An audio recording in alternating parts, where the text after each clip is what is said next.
ఎస్తేరు రాణి అనగానే ఆమె రాణి సింహాసనం కూర్చోబెడతారు. ఆమె రాణి లాంటి లక్షణం నీలో ఉండాలి, రాణి లాంటి హావభావాలు నీలో ఉండాలి. ఓ రాణికున్న దయార్థ హృదయం నీకు ఉండాలి, రాణికున్న సానుభూతి నీకు ఉండాలి, రాణిలో ఉన్న ప్రేమ నీకు ఉండాలి, రాణిలో ఉన్న రాజరికం నీ భక్తి నీ విశ్వాసపు నడకలో ఉండాలి. కాబట్టి ఇక్కడ ప్రభు ఆయన చూసి నువ్వు యాకోబుగా ఉండటం కుదరదు, నిన్ను ఇశ్రాయేలుగా చేస్తానన్నా.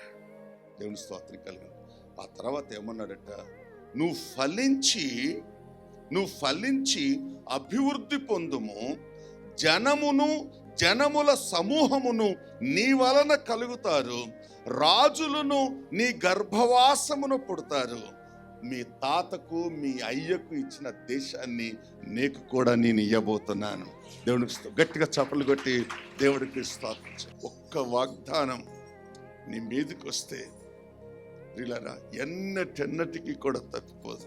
ఈరోజు ఈ ఇశ్రాయేలు ఇంత గొప్ప ఆశీర్వాదాన్ని పొందటం వెనకాల ఏముందో మీకు తెలియాలి అంటే ప్రియులారా మీరు ఎక్కడి నుంచి స్టార్ట్ చేయాలి అంటే ఆదికాండ గ్రంథము 17వ అధ్యాయము 6వ వచనములో, నీకు అత్యధికముగా సంతానాభివృద్ధిని కలగచేసి నీలో నుండి జనములు వచ్చునట్లు నియమించుదును, రాజులు నీలో నుండి వచ్చెదరు, నేను నీకును నీ తర్వాత నీ సంతానమునకు దేవుడనయ్యుందును, నాకును నీకును నీ తర్వాత వారి తరములలో నీ సంతతికి నీ మధ్య నా నిబంధనను నిత్య నిబంధనగా నేను స్థిరపరచదను, నీకును నీ తర్వాత నీ సంతతికి నువ్వు పరదేశివై ఉన్న దేశమును అనగా కానాను దేశమంతటిని నిత్య స్వాస్థ్యముగా వారికి ఇచ్చి వారికి దేవుడనై ఉందునని అతనితో చెప్పాను.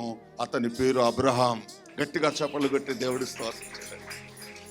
పరిశుద్ధ బైబిల్ గ్రంథములో దేవుడు అబ్రహాముకు ఈ వాగ్దానం చేశాడు. ఏమన్నాడంటే, చూడు అబ్రహామా, నిన్ను గొప్ప జనాంగంగా చేస్తాను, రాజులు నీ గర్భవాసంలో నుంచి వస్తారు, ఆ తర్వాత నువ్వు పరదేశిగా, ఇప్పుడు ఆయన పరదేశిగా అంటే నీది కాని దేశంలో, నీ దేశాన్ని విడిచి వేరే దేశంలోనికి నువ్వు వచ్చావు.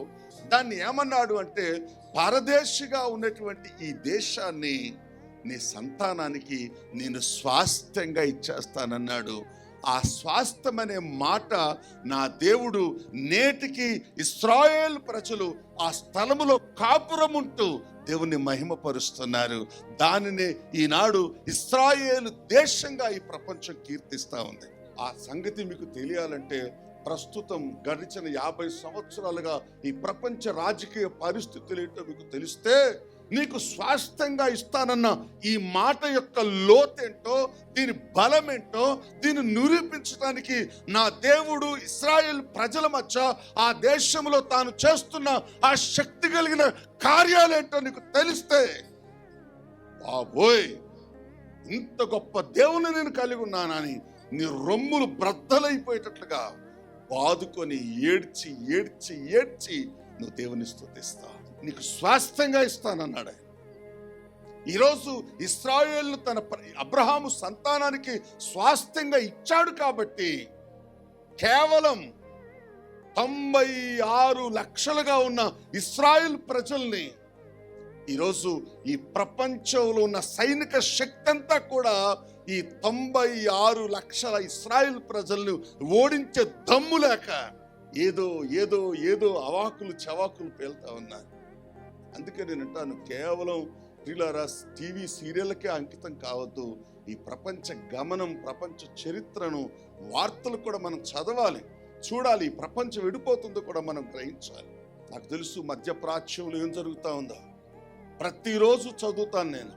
మీకు విషయం తెలుసా, ఈరోజు నువ్వు ఈ స్థితిలో క్షేమంగా ఉన్నావంటే ఈ వాగ్దానం అక్కడ నెరవేర్చబడుతుంది కాబట్టి నేటికి ప్రపంచం క్షేమస్థితిని కలిగి ఉంది. అక్కడ డిస్టర్బ్ అయితే ఆ డిస్టర్బెన్స్ పిల్లరా యావత్ జనముల మీదకి, ప్రపంచం మీదకి వస్తుంది అది. కాబట్టి ఒక వాగ్దానం ఇస్తే, దేవుడిస్తే, దాని యొక్క నెరవేర్పు విషయంలో మనం చూస్తే ఆయన మరిచిపోడు, ఆయన మరవడు ప్రియులారా.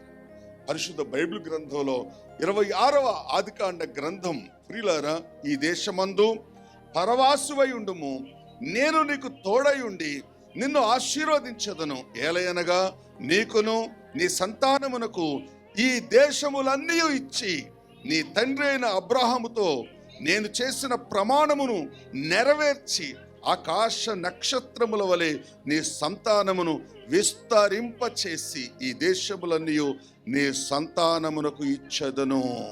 ఇస్సాకు, నువ్వెవరో తెలుసా? అబ్రహాం కుమారుడు. నీ అయ్యెవరో తెలుసా?